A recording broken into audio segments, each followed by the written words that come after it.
जय हिंद। कैसे हैं आप लोग? आई होप सभी लोग बहुत अच्छे होंगे और बहुत बढ़िया तरीके से आपकी तैयारी चल रही होगी। इस वीडियो में मैं बात करने वाला हूं आरपीएफ कांस्टेबल के बारे में। आरपीएफ कांस्टेबल की बहुत सारे लोग तैयारी कर रहे हैं। 4208 आपके टोटल पद हैं। फिजिकल बहुत ज़्यादा टफ है। जो फिजिकल कर लेगा सिलेक्शन के अच्छे खासे उसके चांसेस हो जाएंगे। सो सबसे बड़ी चीज़ है अच्छे से एग्जाम देना और फिर फिजिकल भी कंप्लीट करना, क्योंकि सिर्फ एग्जाम देना काफ़ी नहीं होगा, उसका फिजिकल भी बहुत आपको अच्छे तरीके से करने पड़ेगा। लड़के और लड़कियां दोनों ध्यान दें, आपको अपना फिजिकल बहुत अच्छा रखना पड़ेगा, तब जाके आपका आरपीएफ कांस्टेबल में सिलेक्शन हो पाएगा। सो अगर आप लोग RPF, Delhi police, NTPC, group D या फिर यूपीएसआई या यूपी पुलिस कांस्टेबल की तैयारी कर रहे हैं, आप लोग मेरे टेलीग्राम चैनल और व्हाट्सएप चैनल से जुड़ना ना भूलें। यहाँ आपको सबसे पहले आपको अपडेट मिल जाती है। सो ये काम आपको जरूर कर लेना है, लिंक इनका डिस्क्रिप्शन में है।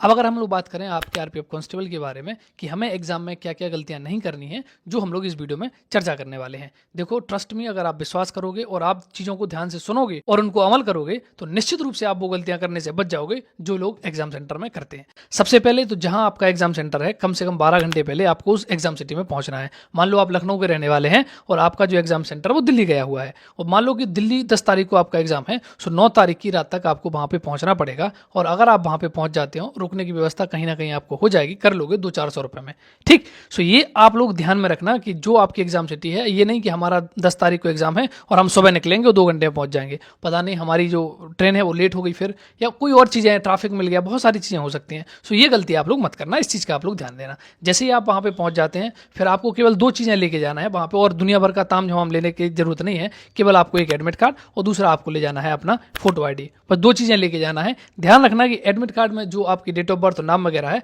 वो आपकी फोटो आईडी में सेम होनी चाहिए। बस इतना चीजों का आप लोग ध्यान रखना। फिर आप जब वहां पे जाओगे, आपका बायोमेट्रिक होगा और आपकी एंट्री हो जाएगी। आपको पेज मिलेंगे, आपको पेन मिलेगा, आपको कोई भी चीज अपने साथ ले जाने की बिल्कुल भी जरूरत नहीं है। वो चीजें आपको वहीं पे मिल जाएंगी। साइन वगैरह वो करवा लेंगे, बायोमेट्रिक वगैरह करवा लेंगे, आपकी फोटो वगैरह वो ले लेंगे, फिर आपको आपके सिस्टम पे बैठा दिया जाएगा।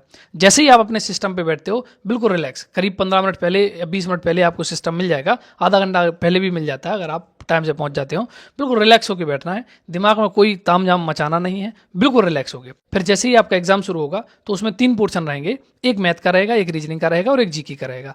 बहुत सारे बच्चे मैथ को पहले करना प्रेफरेंस देते हैं, बहुत सारे बच्चे रीजनिंग को पहले करते हैं, और कई बच्चे ऐसे होते हैं जो जीके को पहले करते हैं। मेरा सजेशन ये रहेगा, आप जीके को पहले निपटा लेना। जीके को अगर आप पहले निपटा लेते हो तो आपके दिमाग से एक नंबर ऑफ क्वेश्चन का जो डर है वो खत्म हो जाएगा, कि जीके में करीब जितने भी आप क्वेश्चन अटेम्प्ट कर सकते हो उतने आप बढ़िया तरीके से अटेम्प्ट कर लेना।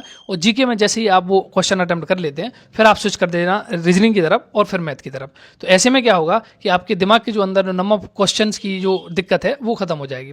जब आप जीके के क्वेश्चन कंप्लीट कर लोगे, 50 में से 25-30 तो आप अटेम्प्ट कर ही लोगे, तो 25-30 क्वेश्चन वो इकट्ठे आपके अटेम्प्ट हो जाएंगे, तो आपके दिमाग में ये रहेगा कि हाँ, हमारे क्वेश्चन अटेम्प्ट हो गए हैं।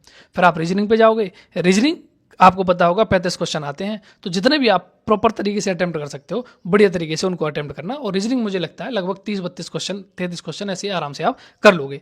इसके बाद फिर हम लोग मैथ के ऊपर जाते हैं। सो मैथ ध्यान रखना, आरपीएफ कांस्टेबल में मैथ देखो टफ नहीं होती है।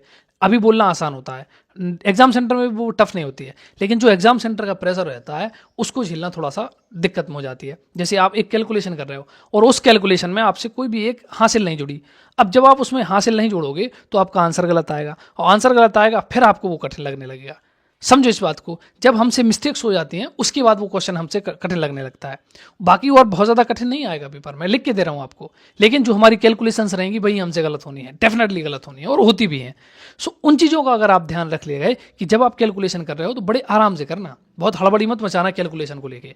सो कैलकुलेशन अगर आप आराम से कर ले गए तो आप समझ लो कि आपका जो मैथ का क्वेश्चन है वो आप बढ़िया तरीके से कर लोगे। बाकी जितने भी आपने मैथ की जो प्रैक्टिस करी है यूट्यूब से या फिर किसी ऐप से, वही क्वेश्चन आपको वहाँ पे देखने को मिलेंगे, कोई भी अलग चीज़ आपको वहाँ पे देखने को नहीं मिलेगी। दूसरी चीज़ है, जब आप मैथ के क्वेश्चन कर रहे हैं तो उसकी भाषा को पढ़ने का प्रयास करें। विश्वास रखना मेरी बात का, ये बहुत जोर देने वाली बात है कि आप लोग भाषा का जरूर ध्यान रखें, क्योंकि किसी क्वेश्चन में पूछा कुछ और जाता है और हम लोग आंसर कुछ और लगा देते हैं। जैसे कोई क्वेश्चन दिया होगा कि ए और बी किया है, समथिंग है, कुछ दे देंगे कि 5,000 या 6,000 है और उनके खर्चे इतने हैं, और फिर आपसे पूछे कि इनकी बचत ज्ञात करो, बचत में उल्टा पूछे, बी अनुपात ए पूछे, और वहीं गलती हो जाती है और वहीं हम लोग गलत कर देते हैं। समझो इस बात को, ये गलतियां बहुत ज्यादा होती हैं। कभी कभी हो सकता है मिश्र धन पूछे, आप मूलधन ही निकाल दो। कभी कभी हो सकता है कि विक्रय मूल्य पर लाभ पूछे, वो आप क्रय मूल्य पर निकाल रहे हो। सो इन चीजों का ध्यान रखना कि जब आप क्वेश्चन को पढ़ रहे हो तो क्वेश्चन को अच्छे तरीके से पढ़ना। एग्जाम सेंटर में यही सबसे बड़ी गलती होती है कि हम लोग क्वेश्चन को अच्छे तरीके से नहीं पढ़ते हैं। सो क्वेश्चन को प्लीज आप अच्छे तरीके से पढ़ना, बाकी आपकी मैथ बढ़िया जाएगी। सो बहुत ज्यादा दिक्कत नहीं है। जो चीजें मैंने बताई कि पहले जाना, और आपको सबसे पहले अगर आप कर सकते हो तो जीके अटेम्प्ट कर लेना, फिर रीजनिंग और फिर आप मैथ अटेम्प्ट करना। ठीक, आपको प्रॉपर पेज मिलेगा। पेज की बिल्कुल भी आपको टेंशन नहीं लेनी है। जब भी आपको पेज की जरूरत होगी आपको बस हाथ उठाना है कि मैडम पेज, बस इतना बोलना है, मैडम सर जो भी रहेंगे पेज, तो आपके पास तुरंत पेज आ जाएगा। आपको बहुत ज़्यादा दिक्कत पेज को लेके नहीं आएगी। पेज जितने आप यूज़ कर सकते हो उतने आप यूज़ कर लो, कोई दिक्कत नहीं है, कोई बाउंडेशन नहीं है आपको पेज के लिए। ठीक, सो ये मत घबराना कि हमें पेज नहीं मिलेगा या कुछ, पेज आपको बहुत पर्याप्त मिलेंगे। आपको बस हाथ उठा के उनको बताना है, वो तुरंत आपके पास पेज लेके चली आएंगी।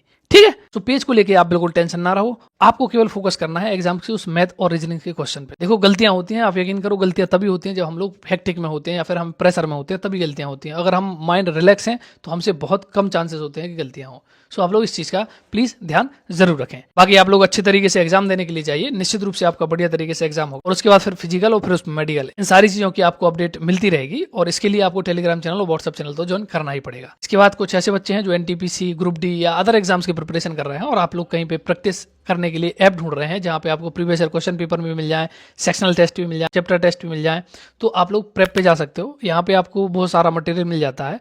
और जब आप यहाँ पे जाते हो, इस ऐप को डाउनलोड करते हो, जब आप यहाँ पे जाते हो और प्रैक्टिस करने के लिए परचेस करते हो टेस्ट सीरीज, तो आप लोग कोड जरूर यूज कर लेना GEET20, सो आपको डिस्काउंट मिल जाएगा, आपको बहुत ज्यादा दिक्कत नहीं आएगी। इसका भी लिंक डिस्क्रिप्शन में दिया गया है। और इसका आप पास प्रो ले सकते हैं। पास प्रो 1 साल के लिए होता है, मतलब 1 साल तक आप बढ़िया तरीके से यहाँ पे प्रैक्टिस कर सकते हैं, आपको दिक्कत नहीं आएगी। ठीक, बाकी आप सभी के लिए शुभकामनाएं। आप लोग बढ़िया तरीके से जाइए, एग्जाम दीजिए। इसके बाद फिर हम लोग फिजिकल के बारे में बात करेंगे। फिजिकल इसका टफ होता है, डेफिनेटली होता है। सो आपको अपना बॉडी वेट घटाना पड़ेगा, आपको मेहनत करनी पड़ेगी, आपको पेन सहना पड़ेगा, तब जाके आपका फिजिकल कंप्लीट होगा। और आप यकीन मानो, आरपीएफ कांस्टेबल में बहुत ज़्यादा कॉम्पिटिशन नहीं है।